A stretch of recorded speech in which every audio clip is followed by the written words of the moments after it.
Assalamualaikum warahmatullahi wabarakatuh. Selamat datang di channel Berbagi Kisah di kanal Sejarah Islam Investigatif. Sebuah pertanyaan mencuat dari lembaran masa lalu. Apakah benar umur umat Islam hanya 1500 tahun? Sebuah angka yang menggentarkan, mengejutkan, dan perlahan mulai terbukti. Malam itu, seorang peneliti Islam membuka naskah-naskah kuno yang sudah lama tersimpan dalam rak arsip perpustakaan Madinah. Salah satunya lembaran dari manuskrip ulama Ahlus Sunnah abad ke-8 Hijriah. Di antara catatan itu, tertulis satu baris yang menggugah nalar. Ajal umati, ma baina al-sitina, ila al-sabina, wa akaluhuman, ya juzu, zalik. Umur umatku, antara 60 hingga 70 tahun, dan sedikit sekali yang melebihi itu. Hadis riwayat Tirmizi, nomor 2331. Hasan Syahih. Awalnya terlihat seperti pembahasan umur manusia pada umumnya. Tapi, kenapa sebagian ulama menafsirkannya sebagai umur umat Islam itu sendiri? Disinilah semuanya bermula. Bismillah, mari kita mulai ceritanya.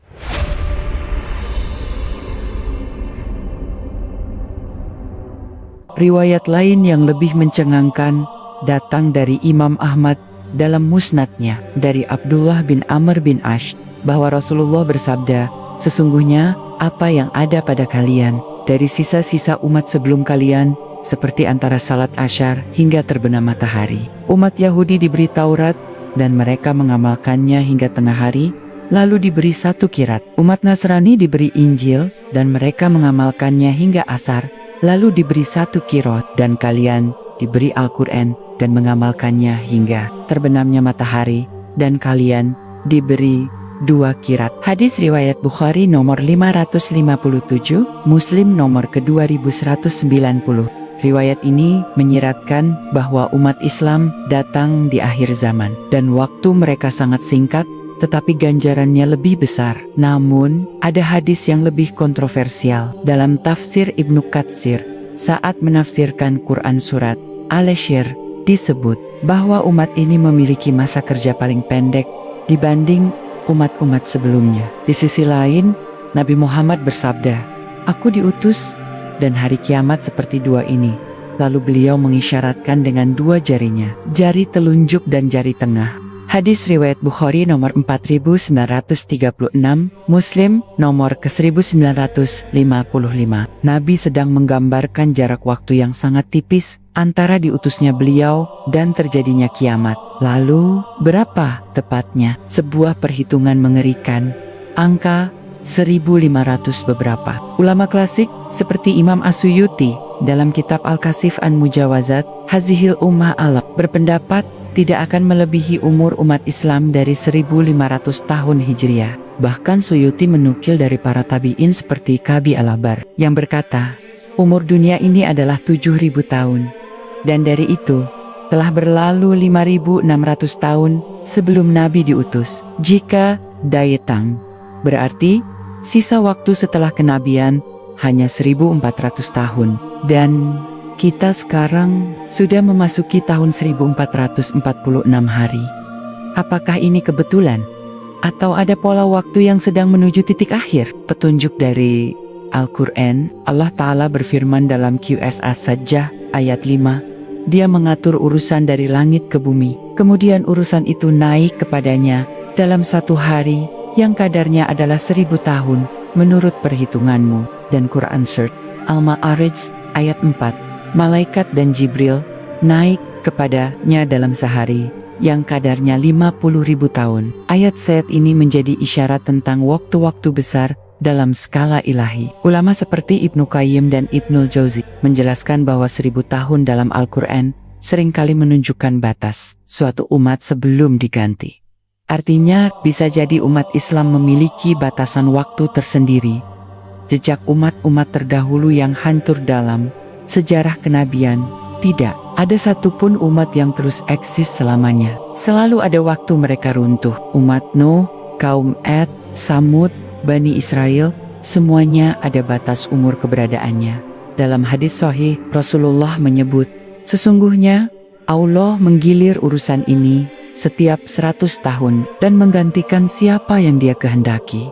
Hadis riwayat Abu Daud 4291 dihasankan oleh Al-Albani. Jika kita menggabungkan semua riwayat ini, akan muncul sebuah garis waktu mencengangkan. 13 tahun dakwah di Mekah, 10 tahun di Madinah kekhalifahan Rashidah, 30 tahun Bani Umayyah, 90 tahun Abbasiyah, 500 tahun lebih Utsmani, 600 tahun sekarang Hijriah, 1446. Masa setelah runtuhnya khilafah tinggal tersisa kurang dari 60 tahun menuju angka 1500. Apakah waktu umat ini akan berakhir saat itu? Rahasia yang terkubur dalam kitab-kitab lama dalam naskah tua dari Ibnu Rajab Al-Hanbali disebutkan umat ini akan mengalami fitnah yang bertubi-tubi. Sampai akhirnya Allah kirimkan angin lembut yang mencabut nyawa orang-orang beriman. Yang tersisa hanyalah manusia terburuk, dan disitulah kiamat terjadi. Riwayat ini diriwayatkan oleh Imam Muslim hadis nomor 2937. Artinya, akan ada masa penuh kehancuran sebelum penutup. Dan kita melihatnya, perpecahan umat, hilangnya khilafah, fitnah umat Islam yang terpecah ke dalam ratusan kelompok. Dan sebuah fakta mencengangkan, jumlah orang murtad di era modern meningkat secara eksponensial. Apakah waktu umat ini sudah hampir habis? Petunjuk langit yang terlupakan dalam sebuah hadis yang diriwayatkan oleh Imam Muslim, Rasulullah bersabda, tidak akan terjadi kiamat hingga matahari terbit dari tempat terbenamnya. Maka, ketika ia terbit dari barat, semua manusia beriman. Tapi saat itu tidak bermanfaat lagi keimanan seseorang. Hadis riwayat Muslim Note 157. Hadis ini sering dikaitkan dengan fase akhir dari perjalanan umat Islam. Tapi yang jarang dibahas adalah bagaimana para ulama memetakan urutan peristiwa yang akan terjadi sebelum terbitnya matahari dari barat. Imam Ibnu Hajar Al-Asqalani dalam Fathul Bari menyebutkan bahwa sebelum matahari terbit dari barat akan terjadi kemerosotan iman di seluruh penjuru negeri, hilangnya ilmu dan tersebarnya kebodohan, penghentian dakwah yang hakiki, dan semua itu sudah mulai kita lihat sekarang. Detak jam besar umat ini di tahun 2025 ini, kita berada di tahun 1446 Hijriah. Jika kita mengikuti perhitungan Imam Suyuti dan riwayat-riwayat klasik, maka angka 1500 bukan sekadar simbol. Ia bisa menjadi penanda, dan jika 1500 benar adalah angka batas, maka tersisa kurang dari 54 tahun sebelum semuanya berubah. Mari kita telusuri satu demi satu. Apakah waktu yang tersisa itu akan benar-benar menjadi akhir dari umat ini? Fase-fase keruntuhan yang diramalkan Nabi Muhammad. Rasulullah pernah bersabda dalam hadis yang diriwayatkan oleh Abu Dawud, akan datang kepada manusia tahun-tahun penuh tipuan. Di masa itu, pendusta dibenarkan, orang jujur didustakan, pengkhianat dipercaya, orang amanah dianggap pengkhianat, dan yang berbicara adalah Ruwaibid. Ketika para sahabat bertanya siapa itu Ruwaibidah, Nabi Muhammad menjawab, orang bodoh yang berbicara soal urusan umum. Hadis ini bukan hanya tentang kerusakan sosial. Ini adalah fase penutup, fase menjelang kehancuran sistem umat. Dan lagi kita melihatnya, informasi salah mendominasi ulama, dibungkam, selebriti menjadi rujukan agama, orang syaleh disingkirkan, dan yang fasik diberi panggung. Inilah tanda-tanda kerusakan di ujung perjalanan. Ketika khilafah runtuh, apa yang terjadi? Tahun 1924, dunia Islam menyaksikan peristiwa paling mengejutkan abad ke-20, runtuhnya khilafah Utsmaniyah. Dalam sebuah manuskrip karya Imam Muhammad Zahid Al-Kautsari, disebutkan bahwa ulama pada masa itu sudah memperingatkan, jika khilafah runtuh, maka umat ini akan memasuki masa gelap yang hanya dapat diakhiri dengan taufik Allah dan tegaknya khilafah kembali. Dan setelah itu, penjajahan massal terhadap negeri-negeri Islam sebangkitan nasionalisme menggantikan ukhuwah Islamiyah. Sistem hukum syariat digantikan oleh sistem sekuler Palestina di kabik-kabik Semionia, seperti telah ditentukan untuk mempercepat kehancuran. Peran Dajjal dan turunnya Isa masih jauh. Ada sebuah riwayat penting dalam Sahih Muslim, akan ada masa damai antara kalian dan Bani Ashfar bangsa barat. Kemudian mereka mengkhianati dan menyerbu kalian dalam 80 panji-panji perang. Di tiap panji terdapat 12.000 tentara. Dari hadis ini, para ulama seperti Imam Nawawi dan Ibnu Katsir menyimpulkan bahwa akan ada perang besar yang disebut sebagai Al-Malhamah Al-Kubra, dan setelahnya barulah muncul Dajjal, lalu turun Isa alaihissalam. Jika ini adalah urutan peristiwa akhir, maka fase menuju 1500 Hijriah bukanlah akhir total, melainkan awal dari pergolakan final era Malhamah, Dajjal, dan turunnya Nabi Isa. Lalu, apakah itu berarti umat Islam akan benar-benar musnah di tahun 1500? Jawabannya bisa jadi bukan musnah tapi diganti.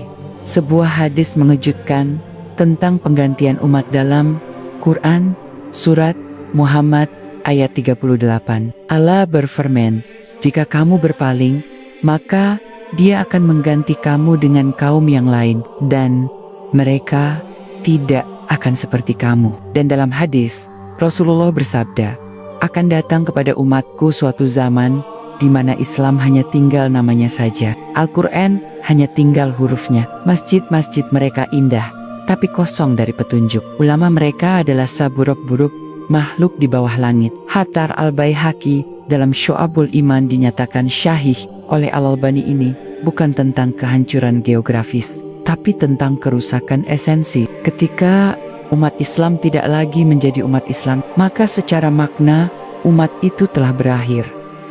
Lembar rahasia, Islam akan terus ada, tapi tidak dalam diri semua muslim. Di penghujung masa akan ada dua kutub tajam, kelompok minoritas beriman yang tetap teguh, dan selamat kelompok mayoritas yang secara nama adalah muslim, tapi kosong dari hakikat Islam. Inilah yang disebut sebagai umat yang tersaring. Seperti disebut oleh Rasulullah, Islam dimulai dalam keadaan asing dan akan kembali menjadi asing. Maka beruntunglah orang-orang yang asing. Hadis riwayat Muslim nomor 145. Mereka inilah yang akan memegang bara api iman di akhir zaman. Dan disinilah kita berdiri hari ini, di ujung zaman. Tepatnya di ambang tahun 1500 Hijriah. Angka yang menurut banyak ulama terdahulu bukan sembarang angka. Ia bukan angka mistik, bukan pula ramalan gaib, tapi representasi dari sebuah garis akhir yang telah ditulis sejak masa kenabian. Namun pertanyaannya, apakah angka itu berarti kiamat besar? Hari di mana langit terbelah dan bumi hancur? Tidak, bukan itu yang dimaksud sebagian ulama klasik. Yang dimaksud adalah titik akhir dari eksistensi umat Islam dalam bentuknya yang asli. Artinya, setelah titik itu, umat ini tidak lagi memegang tampuk kekuasaan dunia, tidak lagi memimpin peradaban, bahkan dalam bentuk ekstrimnya, tidak lagi disebut sebagai umat terbaik karena telah berubah total. Dalam kitab Al-Fitan, karya Nuaim bin Hamad, guru dari Imam Al-Bukhari, disebutkan atsar dari Ali bin Abi Thalib yang sangat menggugah bahwa umat ini akan melalui 5 fase, dan fase terakhir akan dipenuhi oleh kekacauan, saling bunuh antar muslim, fitnah akidah, dan hilangnya amanah. Dan saat umat ini kehilangan amanah, Allah akan mencabutnya sedikit demi sedikit, mulai dari keberkahan, ilmu, ukhuwah, hingga identitasnya sebagai umat Nabi Muhammad. Pada fase itulah, menurut banyak ulama, umat Islam tidak benar-benar hilang secara jasad, tapi mati secara ruh.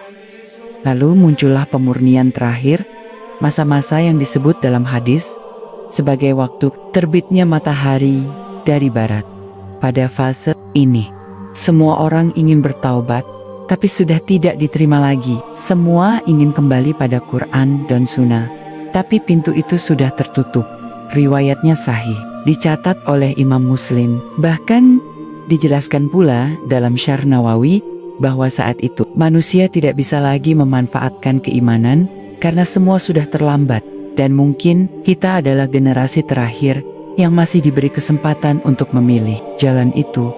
Sekarang, mari kita kembali ke kenyataan yang sedang kita lihat hari ini. Dunia Islam secara geografis masih luas, lebih dari 1,8 miliar muslim tersebar di seluruh dunia. Tapi pertanyaannya, Berapa persen yang benar-benar memahami agamanya? Berapa persen yang membaca Quran bukan hanya untuk merdu, tapi untuk diamalkan? Berapa banyak yang memahami arti sunnah dan membela akidah Ahlus Sunnah wal Jamaah dari penyimpangan zaman? Kita hidup di era di mana Islam hanya menjadi budaya, bukan keyakinan. Perayaan-perayaan besar dirayakan dengan megah, tapi akhlak dan akidah hancur. Umat ini semakin banyak, tapi semakin lemah. Rasulullah sudah menggambarkan ini sejak dulu. Dalam hadis sahih, kalian akan dikerumuni oleh umat-umat lain, seperti orang lapar mengerumuni makanan. Sahabat bertanya, apakah karena kami sedikit saat itu, wahai Rasulullah? Beliau menjawab, tidak, justru kalian banyak, tapi seperti buih di lautan. Allah akan mencabut rasa takut dari dada musuh terhadap kalian, dan menanamkan wan di hati kalian. Ketika ditanya apa itu wan, beliau menjawab, cinta dunia dan takut mati. Ini bukan ramalan, ini adalah realita kita hari ini. Dan apa yang terjadi setelah fase ini? Jika kita menelaah dari hadis-hadis akhir zaman yang syahih, maka skenario besar sudah terbuka. Pertama, akan muncul pemimpin yang dianggap pembawa harapan, tapi ia hanya membawa fitnah. Setelahnya, dunia Islam akan terpecah dalam perang besar yang dalam beberapa riwayat disebut sebagai Al-Malhamah Al-Kubra. Perang ini bukan sekadar konflik senjata, tapi perang ideologi, perang keimanan, perang keyakinan terhadap siapa yang mengikuti Nabi Muhammad dan siapa yang mengikuti dunia. Dari situ muncullah Dajjal, bukan sembarang fitnah, tapi fitnah terbesar dalam sejarah umat manusia. Ia datang dengan kemampuan luar biasa, membelah bumi, menghidupkan orang mati, membawa surga dan neraka. Dan siapa yang tidak kuat ilmu dan iman, pasti akan tertipu. Rasulullah menyebut, tidak ada fitnah yang lebih dahsyat sejak Allah menciptakan Adam hingga hari kiamat. Selain fitnah Dajjal, dan umat ini akan diuji satu persatu dengan iman yang sejati atau kepalsuan yang menyesatkan. Lalu dari arah timur, langit akan retak. Turunlah Isa bin Maryam. Ia tidak turun sebagai nabi baru, tapi sebagai pengikut Nabi Muhammad. Ia akan menghancurkan salib, membunuh Dajjal, dan memimpin dunia dengan keadilan selama 40 tahun. Setelah itu, datanglah Yajuj dan Majuj, gelombang manusia biadab yang membanjiri bumi. Bahkan Isa dan kaum mukmin akan mengungsi ke gunung. Dan Allah sendiri yang akan membinasakan mereka dengan serangga yang menumpas mereka sekaligus. Kemudian datang masa damai. Islam akan kembali tegak, tapi itu adalah fase terakhir umat ini. Setelah itu, seperti yang disampaikan Rasulullah dalam berbagai riwayat sahih, satu demi satu tanda kiamat besar muncul. Kabut yang meliputi bumi, terbitnya matahari, dari barat munculnya binatang bumi yang berbicara, api besar dari Yaman yang menggiring manusia ke tempat berkumpul, dan tiupan sangkakala. Semua akan terjadi satu persatu dalam waktu yang tak lama lagi. Dan sekarang kita berada di titik masuk menuju semua itu. 1446 Hijriah bukan sekadar angka. Ia adalah penanda bahwa waktu kita hampir habis. Jika benar umat ini hanya berumur 1500 tahun, sebagaimana disampaikan para ulama terdahulu, maka kita sekarang sudah di fase detik-detik terakhir. Bukan kiamat secara kosmik, tapi kiamat atas eksistensi umat Islam yang asli. Pertanyaannya, jika lemboren ini benar, jika petunjuk ini nyata, dan jika semua ini telah lama dikabarkan, mengapa kita masih tidur? Mengapa kita masih membiarkan anak-anak kita tumbuh tanpa memahami siapa Rasulullah? Mengapa kita masih membiarkan akidah diseret ke dalam sekularisme dan liberalisme? Mengapa kita membiarkan Islam menjadi kata kosong, sementara musuh-musuhnya semakin solid? Satu demi satu umat terdahulu binasa karena mengabaikan peringatan. Hari ini, kita bukan tidak diberitahu, justru kita yang menolak untuk percaya. Maka, ketika waktu itu tiba, ketika azan terakhir dikumandangkan, ketika langit terbelah dan bumi berguncang, ketika tidak ada lagi ulama, tidak ada lagi ilmu, tidak ada lagi iman, jangan katakan, kami tidak pernah tahu, karena semua telah ditulis, dinyatakan, dan hari ini telah dibacakan kepadamu. Jika Anda masih hidup, Ketika tahun 1500 Hijriah datang, maka jangan tanya apa yang akan terjadi, tapi tanyakan, masihkah aku menjadi bagian dari umat ini? Atau, sudahkah Allah mengganti kami dengan kaum lain? Allahu alam. Tapi tanda-tanda itu terlalu banyak untuk kita abaikan. Tanda-tanda kehancuran bukan hanya berupa gempa atau meteor dari langit. Dalam sejarah umat-umat terdahulu, keruntuhan dimulai dari dalam, dari hati yang kosong, dari ilmu yang ditinggalkan, dari sunnah yang dipelintir, dan dari generasi yang mencintai hiburan lebih daripada kebenaran. Hari ini, tak sulit untuk melihatnya. Masjid megah dibangun, tapi syaf kosong, pengajian dihapus, diganti konser, ulama dibungkam, diganti selebritas, keluarga muslim membanggakan anak yang viral, bukan yang hafal Quran, dan dunia pun mulai berbalik. Dunia yang dulu ditaklukkan oleh Islam, kini justru menertawakan Islam. Inilah tanda umat sedang kehilangan daya hidupnya, tanda bahwa kita sedang menuju angka yang menggentarkan 1500 Hijriah. Sementara itu, di balik layar peradaban, sebuah pergeseran besar sedang berlangsung. Sebuah gerakan global tengah bekerja dalam sunyi, dalam sistem, dalam media. Mereka tak perlu mengangkat senjata, mereka hanya perlu memastikan bahwa generasi muslim berikutnya tidak lagi mengenal sejarahnya sendiri, bahwa mereka tidak lagi tahu siapa Umar, siapa Imam Malik, siapa Salahuddin, siapa Syekhul Islam Ibnu Taimiyah, bahwa Islam tidak lagi mengajarkan jihad, tapi hanya tentang toleransi dan motivasi. Dan dalam laporan-laporan organisasi internasional, ada fakta yang lebih mencengangkan. Murtad dari Islam kini menjadi tren diam-diam di banyak negara Muslim, bahkan di negeri-negeri dengan mayoritas Muslim. Ratusan ribu anak muda diam-diam mengganti keyakinan mereka. Tidak semua pindah agama. Sebagian besar hanya tidak percaya lagi. Ini bukan lagi tentang akidah. Ini tentang hilangnya identitas. Dan ketika umat ini kehilangan identitas, ia telah kehilangan separuh nyawanya. Sisanya hanya tinggal menunggu waktu. Namun, sejarah menunjukkan sebelum umat ini benar-benar habis, akan ada satu fase pemurnian, fase penyaringan terakhir. Rasulullah menyebutnya dalam hadis, akan senantiasa ada dari umatku sekelompok orang yang selalu menegakkan kebenaran. Mereka tidak akan tergoyahkan oleh orang-orang yang menghina atau menyelisihi mereka hingga datang ketetapan Allah. Hadis riwayat Muslim nomor 1037. Kelompok inilah yang akan bertahan. Kelompok kecil, asing, tak dikenal. Mereka tidak viral, tidak populer, tapi merekalah yang memegang bara api di tengah kegelapan, dan merekalah yang akan menjadi saksi terakhir atas umat ini saat Allah mengirim angin lembut yang mencabut nyawa semua orang beriman. Lalu dunia dibiarkan penuh dengan manusia terburuk, dan disitulah kiamat terjadi. Kita belum sampai pada titik itu, tapi semua jalan sedang menuju ke sana. Dari kejatuhan khilafah, dari invasi pemikiran, dari lunturnya ukhuwah, dari terpecahnya umat, dari hilangnya kepercayaan terhadap ulama, dari maraknya fitnah dalam nama Islam itu sendiri. Semua sedang menuju titik genting. Dan jika prediksi para ulama klasik benar, maka angka 1500 Hijriah bukanlah titik kiamat alam semesta, tapi kiamat peradaban umat Islam. Dan kita tinggal menghitung tahun.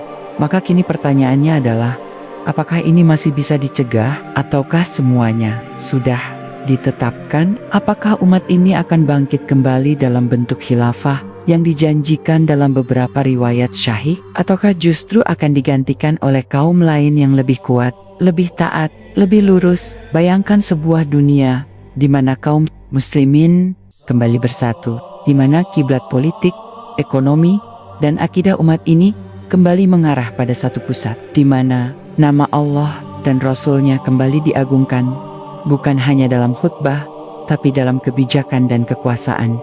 Itu bukan utopia, itu janji.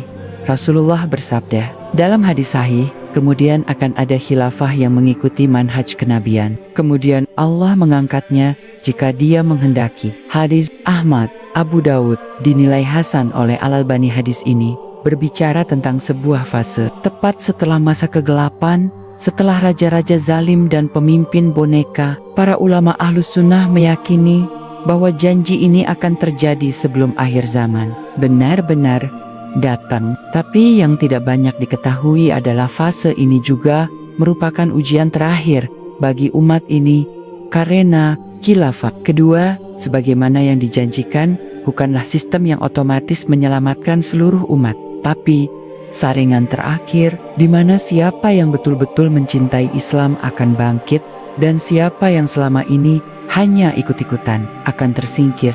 Dan hari ini gerakannya sudah terasa. Lihat bagaimana dunia sedang bergerak menuju satu arah.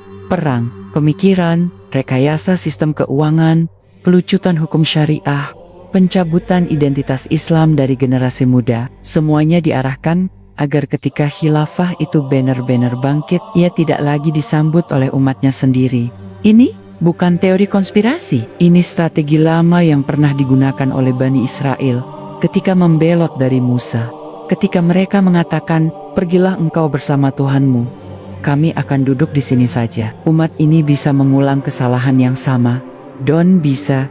Jadi, itulah alasan mengapa umat ini akan diganti. Karena ketika janji itu datang, hanya sedikit yang bersiap. Sementara sisanya telah kehilangan iman atau larut dalam fitnah.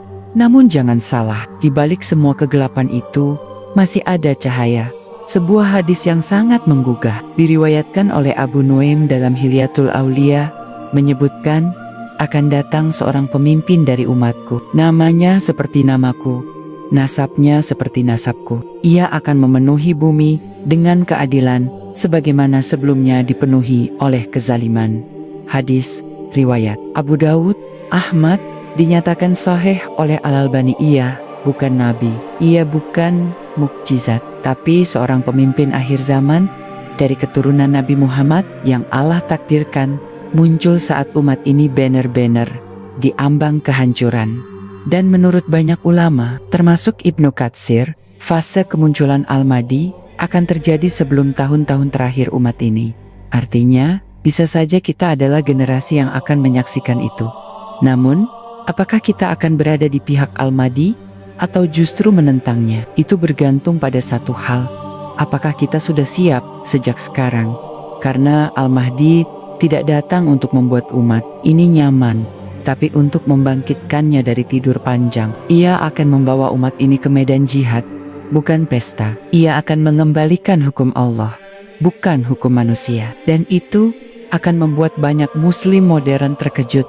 Dan ketika Al-Mahdi mulai memimpin, dunia tidak akan diam. Barat, Timur, dan sekutunya akan memerangi Islam secara terbuka. Maka terjadilah apa yang disebut sebagai Al-Malhamah Al-Kubra, perang terbesar dalam sejarah manusia. Sebagian ulama menyebutnya sebagai perang yang lebih dahsyat daripada perang dunia.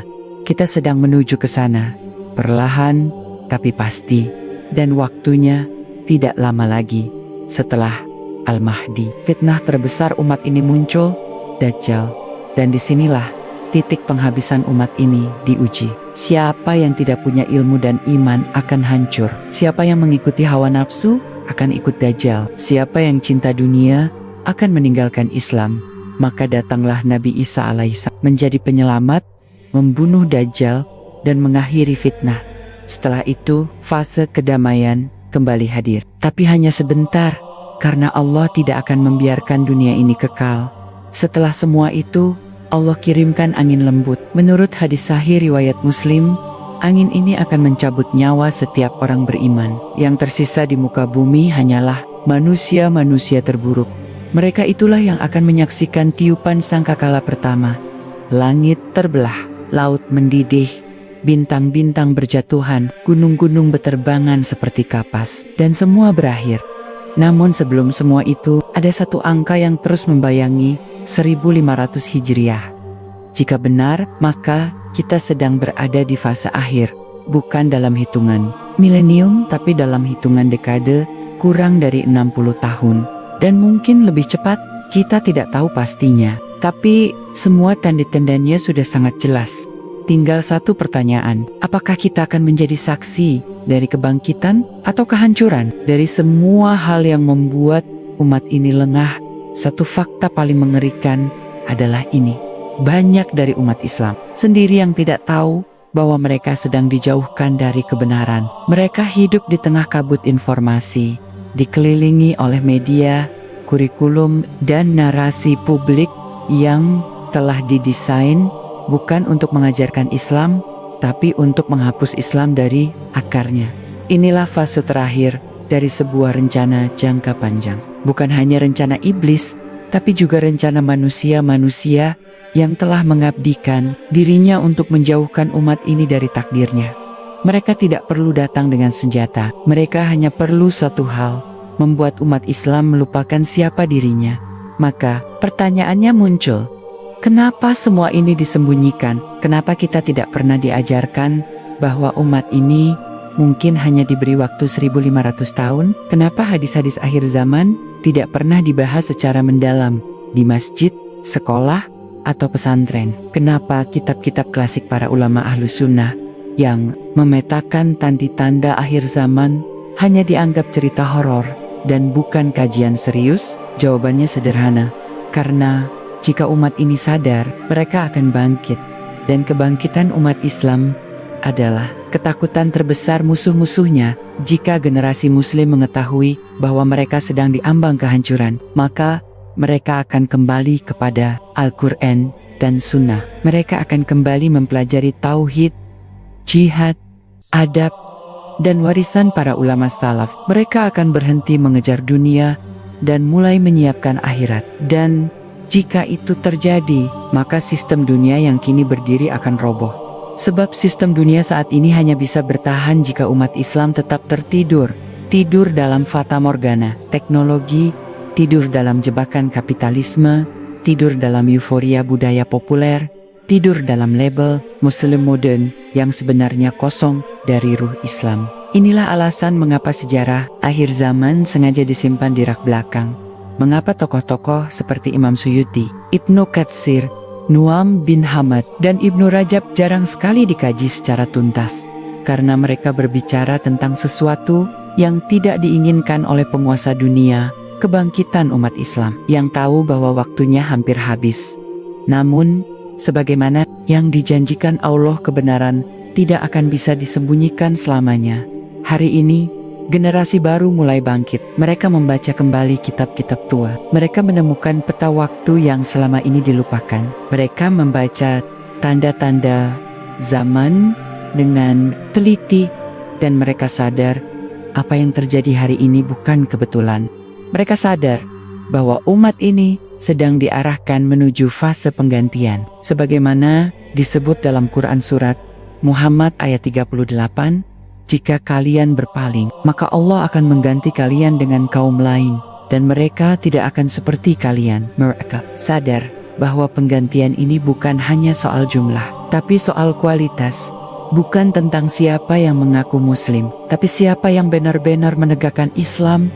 Dan mungkin inilah mengapa semua ini disembunyikan, agar kita tidak sempat menyesal, agar kita terlalu sibuk untuk bertobat, agar saat waktu habis, kita tidak sadar bahwa kita sedang tergantikan. Tapi masih ada waktu, masih ada kesempatan. Karena menurut riwayat sahih, Allah tidak akan mengakhiri umat ini secara tiba-tiba. Akan selalu ada tanda-tanda, akan selalu ada pengingat, akan selalu ada para penyeru kebenaran yang muncul dari sudut-sudut sunyi. Dan jika kamu membaca ini, sekarang mungkin kamulah yang ditakdirkan untuk bangkit. Bukan menyelamatkan dunia, tapi menyelamatkan diri dan keluargamu dari gelombang fitnah. Terakhir, karena setelah itu akan datang masa ketika tidak ada lagi ilmu, tidak ada lagi ulama, tidak ada lagi dakwah. Yang tersisa hanya dunia, yang kosong dari iman. Dan saat itulah, langit akan membuka celahnya, sangkakala pertama akan ditiup, dan Sim'ir akan berukir tahun 1446 Hijriah. Itu artinya, kita sudah melewati lebih dari 96% dari apa yang disebut oleh sebagian ulama salaf sebagai batas waktu eksistensi umat Islam.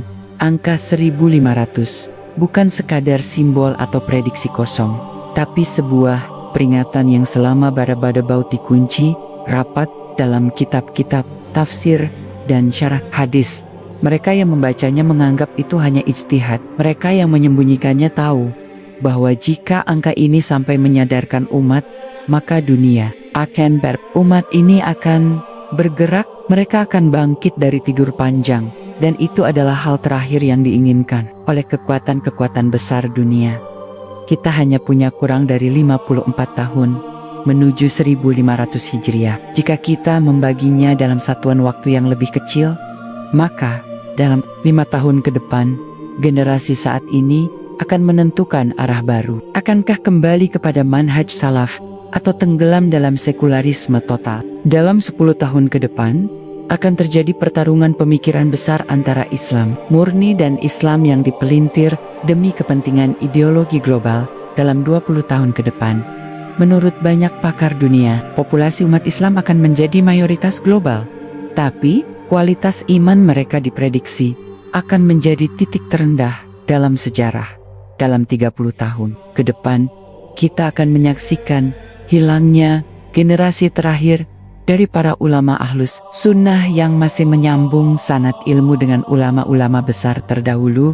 Dan dalam 50 tahun ke depan, kita akan mencapai angka yang selama ini hanya dibisikkan dalam majelis-majelis tertutup tahun 1500. Pertanyaannya, apa yang akan terjadi ketika umat ini sampai pada angka itu? Imam Suyuti dalam kitabnya Al-Kasif menyatakan, umat ini tidak akan melebihi 1500 tahun karena ia adalah umat penutup dan waktu mereka pendek tapi penuh berkah. Ia menyusun penjelasan itu berdasarkan kias perbandingan terhadap umur umat-umat terdahulu serta atsar dari para sahabat dan tabi'in yang menyebut bahwa sejak penciptaan Adam hingga masa Nabi Muhammad telah berlalu lebih dari 5.600 tahun. Maka sisa waktu umat ini hanyalah bagian kecil dari usia dunia, dan angka itu berkisar antara 1.400 hingga 1.500 tahun. Dan kini angka itu sudah di depan mata. Dalam banyak riwayat sahih disebutkan bahwa menjelang akhir umat ini akan terjadi dua arus besar, arus pengikisan iman dari dalam, di mana umat Islam masih berlabel Muslim, namun kehilangan ruh Islam. Mereka akan berbuat dosa tanpa rasa takut. Mereka akan menertawakan ajaran Rasulullah. Mereka akan menjadikan Al-Quran sebagai hiasan, bukan petunjuk. Hadis sebagai koleksi, bukan pegangan hidup. Arus fitnah global yang menyamar dalam wajah modern demokrasi, kebebasan, hak asasi, teknologi, entertainment, dan semua yang menggiurkan dunia akan digunakan untuk menghancurkan syariat tanpa harus mengangkat senjata. Dan kedua arus itu kini sedang bekerja, bukan di masa depan, tapi hari ini. Lalu bagaimana akhirnya? Menurut tafsir para ulama seperti Ibnul Qayyim, Ibnul Katsir, dan Al-Baghawa, umat ini akan mencapai titik kulminasi fitnah. Mereka akan diuji dalam iman, harta, akidah, dan keluarga. Akan bertahan, sebagian akan gugur. Lalu Allah akan menurunkan fase pemurnian terakhir. Angin lembut yang mencabut nyawa orang-orang beriman. Dunia akan kosong dari orang baik, dan yang tersisa hanyalah manusia terburuk yang akan menyaksikan tiupan sangkakala dan kehancuran langit. Ini bukan kisah fiksi, ini bukan ilham. Ini adalah hadis-hadis sahih yang selama ini hanya dibaca oleh sedikit orang dan dipercaya oleh lebih sedikit lagi. Kini, satu-satunya pertanyaan besar yang harus dijawab oleh setiap orang yang mengaku Muslim adalah, apakah aku akan termasuk umat ini saat angka 1500 itu datang? Bisa jadi tidak, karena saat itu tiba, sebagian besar umat ini secara ruh telah gugur. Yang tersisa hanyalah nama, label, budaya, ritual tanpa makna. Tapi juga bisa jadi kamu adalah bagian dari kelompok asing yang disebut Rasulullah. Islam dimulai dalam keadaan asing dan akan kembali menjadi asing. Maka beruntunglah orang-orang yang asing. Hadis riwayat Muslim, mereka bukan yang paling pintar, bukan yang paling banyak follower, tapi yang tetap istiqomah ketika dunia runtuh, yang tetap menjaga sholat, menentet ilmu, membela kebenaran, dan tidak silau oleh dunia. Merekalah yang akan mengisi barisan terakhir umat ini. Merekalah yang akan hidup di masa-masa paling sulit tapi paling mulia. Karena mereka bukan hanya saksi atas keruntuhan dunia, tapi juga saksi atas kemuliaan akhir umat ini. Dan ketika tahun 1500 tiba bisa jadi dunia masih utuh, matahari masih terbit dari timur, masjid masih berdiri, tapi ruh umat ini bisa jadi telah hilang. Dan jika itu terjadi, maka sesungguhnya umat ini telah berakhir. Bukan secara jasad, tapi secara misi. Dan Allah akan mengganti mereka dengan kaum lain. Maka kini, semua kembali kepadamu. Kamu tidak bisa menghentikan waktu. Kamu tidak bisa menunda angka 1500. Tapi kamu bisa memutuskan akan berada di barisan yang mana saat waktu itu datang. Barisan yang hilang bersama sejarah, atau barisan yang tetap tegak di akhir zaman, karena waktu tidak menunggu, dan umat ini hampir habis.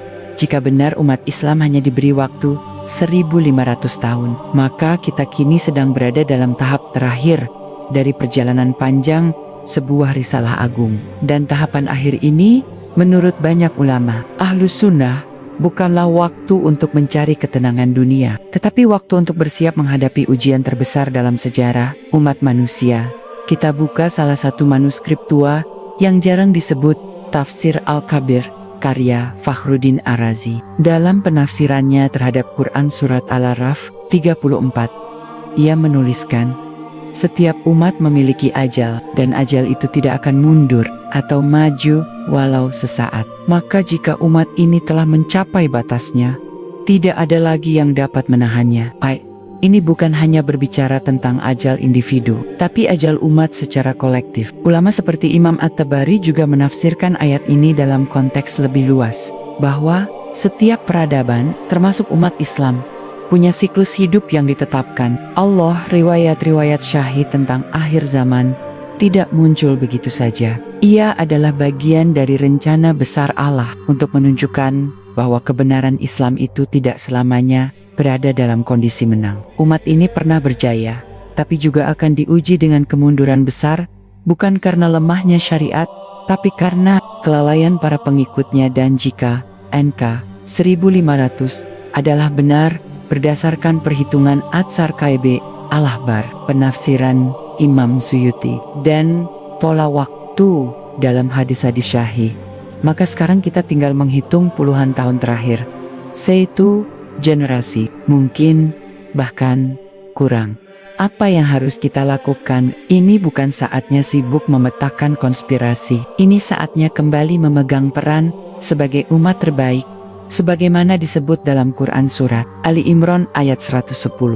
Kalian adalah umat terbaik yang dilahirkan untuk manusia, menyuruh kepada yang ma'ruf dan mencegah dari yang mungkar, dan beriman kepada Allah. Tapi untuk itu, umat ini harus bangkit, dan kebangkitan sejati tidak dimulai dari revolusi, tapi dari taubat, dari keluarga, dari ilmu, dari keberanian untuk memegang sunnah. Meski harus melawan arus, kita tidak tahu persis kapan angin lembut itu akan turun. Kita tidak tahu kapan Al-Mahdi akan muncul. Kita tidak tahu kapan fitnah Dajjal akan meletus. Tapi kita tahu satu hal, semua itu tidak akan terjadi kecuali setelah umat ini benar-benar berada di titik akhir. Dan jika semua tanda itu kini sudah terlihat, maka tidak ada alasan lagi untuk menunda.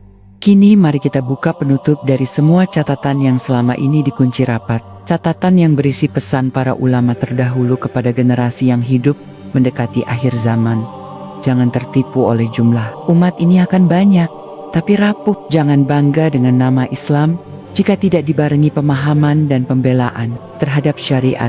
Jangan tunda taubat, karena akhir zaman bukan masa menunggu, tapi masa memilih. Dan jika kau hidup di masa menjelang 1500, maka pastikan kau termasuk yang asing, bukan yang lalai. 1500 Hijriah bukan angka keramat, tapi bisa jadi itu adalah angka final. Allah bisa saja memperpanjang usia umat ini, tapi dalam banyak riwayat sahih disebut bahwa fase besar umat ini akan berakhir dengan turunnya Isa alaihissalam yang akan hidup selama 40 tahun. Dan mayoritas ulama sepakat, fase itu akan terjadi tidak lama lagi. Artinya, jika bukan kita, maka anak-anak kita. Jika bukan sekarang, maka dalam hidup kita, Dan jika kita tidak mempersiapkan mereka sekarang, mereka akan menjadi generasi yang menggantikan Islam dengan budaya, dan Allah akan mengganti mereka dengan kaum lain yang lebih layak. Maka, peringatan ini bukan untuk menakut-nakuti, tapi untuk menyadarkan. Karena lebih menakutkan jika kita tertidur dan terbangun dalam keadaan telah tergantikan. Maka siapkah kita bila angka 1500 bukan sekadar spekulasi, tapi penutup jika umat Islam benar-benar habis di tahun 1500 Hijriah akan ada umat baru setelah kita? Pertanyaan ini tidak sembarangan. Ia muncul dari perenungan mendalam terhadap ayat Al-Quran, hadis-hadis Rasulullah, serta tafsir para ulama Ahlus Sunnah sejak abad-abad awal Islam. Kita mulai dari satu fakta teologis yang tak terbantahkan. Nabi Muhammad adalah nabi terakhir, tidak akan ada nabi setelah beliau. Risalah Islam adalah penutup semua risalah, maka logikanya umat Islam juga adalah umat terakhir. Namun, ada satu lapisan makna yang jarang dijelaskan dalam Al-Quran dan hadis. Umat bukan hanya soal nama, tapi fungsi. Allah tidak hanya berkata, kalian adalah umat terbaik, tapi juga menyebut, jika kalian berpaling, maka Allah akan mengganti kalian dengan kaum lain, dan mereka tidak akan seperti kalian. Quran Surat Muhammad ayat 38. Ayat ini dikupas dalam tafsir Imam At-Tabari, Ibnu Katsir, dan Al-Baghawi, bahwa penggantian ini bukan sekadar regenerasi, tapi penghentian peran umat Islam dan penyerahan tanggung jawab dakwah serta amanah agama kepada kaum lain yang lebih taat. Dan ini terjadi bukan setelah kiamat, tapi sebelum kiamat. Mari kita buka hadis-hadis yang membenarkan skenario ini. Dalam riwayat Imam Muslim, Rasulullah bersabda, Allah akan mengirimkan angin lembut yang mencabut nyawa setiap orang yang dalam hatinya ada seberat biji sawi dari iman. Maka yang tersisa hanyalah orang-orang terburuk, dan kepada mereka kiamat ditegakkan. Ini arti umat Islam dalam bentuk sejatinya sudah tidak ada saat kiamat besar terjadi.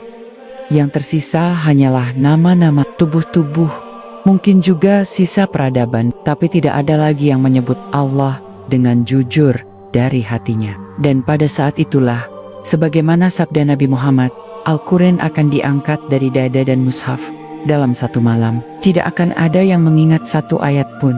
Itu bukan dongeng, itu tanda bahwa satu peradaban telah ditutup. Lalu, siapa yang menggantikan umat ini? Bukan umat baru dalam arti kenabian, tapi kaum lain yang disebut Allah dalam banyak ayat seperti Quran Surat Al-Maidah 54. Jika kalian murtad dari agama kalian, maka Allah akan mendatangkan suatu kaum yang Dia cintai dan mereka mencintainya. Ayat ini menurut tafsir Imam Qurtubi dan Ibnul Jauzi bisa bermakna dua. Kaum tersebut muncul dari dalam umat ini, yakni golongan minoritas yang tetap teguh hingga akhir, atau kaum dari luar umat ini yang memeluk Islam dan menjadi pemimpin agama saat mayoritas umat Islam telah tersesat. Dengan kata lain, yang disebut umat Islam hari ini bisa jadi bukan lagi penerus risalah. Jika mereka meninggalkan iman, mereka tetap muslim secara statistik, tapi tidak lagi menjadi pembawa cahaya risalah. Dan jika ini terjadi, maka benar, umat ini akan berakhir di 1500 Hijriah.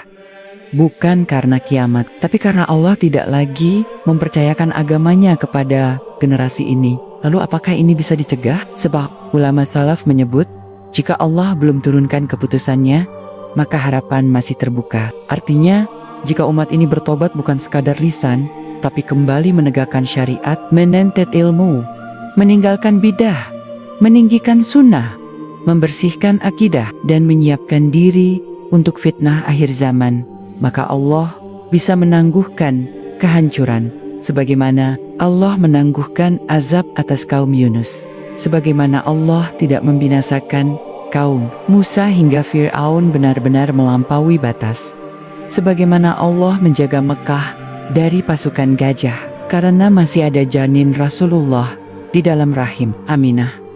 Tapi itu semua bergantung pada kebangkitan umat ini, dan waktunya sangat sempit. Kini, kita tiba di titik kesimpulan. Jika hitungan para ulama benar, jika umat ini benar-benar diberi waktu hanya 1500 tahun, dan jika kita kini berada di tahun 1446 Hijriah, maka kita adalah generasi terakhir, generasi penyaring, generasi penentu. Apakah umat ini masih layak atau diganti? Bukan karena kita spesial, tapi karena kita hidup di masa krusial, dan barang siapa yang hidup di masa fitnah, akan diberi dua kemungkinan, mulia sebagai penjaga risalah, atau binasa sebagai pengkhianat terakhir. Dan ketika waktu itu datang, semua peradaban akan runtuh, semua masjid akan ditinggalkan, semua kitab akan hilang, dan satu-satunya yang tersisa hanyalah amal kita. Maka sekarang, sebelum angka itu benar-benar tiba, kita masih punya waktu, bukan untuk merayakan, tapi untuk bersiap, untuk membersihkan keyakinan, untuk menanamkan Islam dalam keluarga, untuk mencetak generasi yang bukan hanya hafal Quran, tapi juga siap mengamalkannya saat dunia mencampakkan kebenaran, untuk menjadi bagian dari kaum asing yang tetap setia. Saat umat ini dilupakan sejarah 1500 tahun bukan batas untuk ditakuti, tapi batas yang mengingatkan umat ini punya tanggung jawab dan waktu untuk menunaikannya hampir habis. Allahu alam. Dan inilah akhir dari sebuah penggalian panjang. Kita telah membuka lembar demi lembar yang selama ini terkunci. Riwayat-riwayat sahih, tafsir para ulama, catatan sejarah, dan tanda-tanda zaman semuanya mengarah pada satu titik. Umat ini tidak akan selamanya hidup. Ia punya batas, dan batas itu hampir tercapai. Jika benar umur umat Islam hanyalah 1500 tahun, maka kita umat yang hidup hari ini bukan sekadar saksi sejarah, tapi penentu arah. Kita bisa menjadi generasi yang membangkitkan kembali warisan Nabi Muhammad, atau justru generasi yang mengakhiri peradaban ini dengan kehinaan. Kita tidak diminta menjadi sempurna, tapi kita diminta untuk sadar bahwa Islam bukan diwariskan untuk dibanggakan, tapi untuk diperjuangkan. Bahwa Al-Quran bukan untuk dipamerkan, tapi untuk diamalkan. Bahwa waktu yang tersisa bukan untuk bersantai, tapi untuk berjaga. Karena bisa jadi, setelah generasi kita, tak akan ada lagi umat yang membawa panji kebenaran. Dan ketika angka 1500 itu datang, semua yang hari ini kita abaikan akan datang menuntut. Maka jangan tunggu langit terbelah untuk kembali. Jangan tunggu semua masjid kosong untuk mulai sholat. Jangan tunggu dunia runtuh untuk mengenal akhirat. Saatnya kembali sebelum semuanya terlambat. Jika dokumenter ini bermanfaat untuk Anda, bantu sebarkan kesadaran ini. Berikan komentar, bagikan, dan pastikan Anda menekan tombol subscribe agar tidak tertinggal serial sejarah Islam investigatif berikutnya. Bersama kita jaga warisan Nabi Muhammad. Bersama kita buka kebenaran yang terkubur. Karena waktu tidak menunggu. Sekian dari kami. Wassalamualaikum warahmatullahi wabarakatuh.